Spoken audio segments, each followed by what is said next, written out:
जानते हैं कि संगत का क्या असर होता है।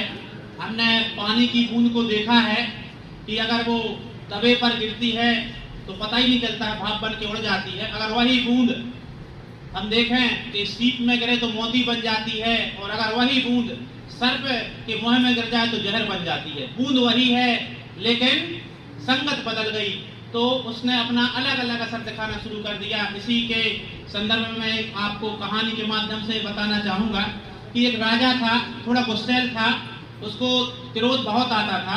तो वह शिकार के लिए जाता है अपने सैनिकों के साथ, और जैसे ही वह सैनिकों के यहाँ शिकार के लिए जाता है तो शिकार उनके हाथ से निकल जाता है।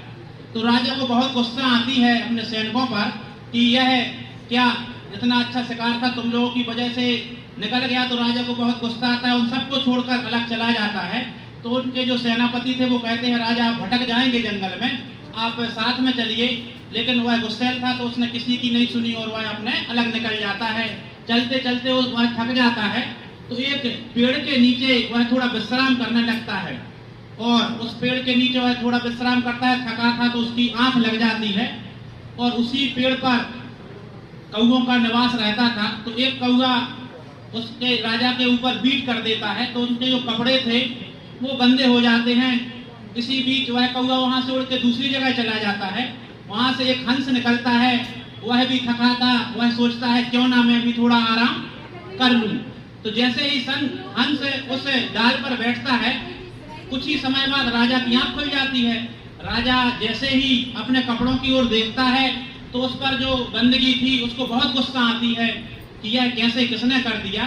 तो जैसे ही वह डाल के ऊपर देखता है तो वह हंस बैठा था।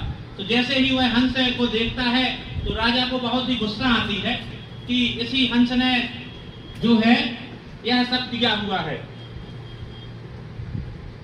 तो जैसे ही वह हंस को देखता है और हंस पर उसको गुस्सा आती है तो राजा एक तीर निकालता है और उस हंस को मार देता है। क्योंकि वह गुस्सैल था, उसने कुछ नहीं सोचा और उस हंस को मार दिया।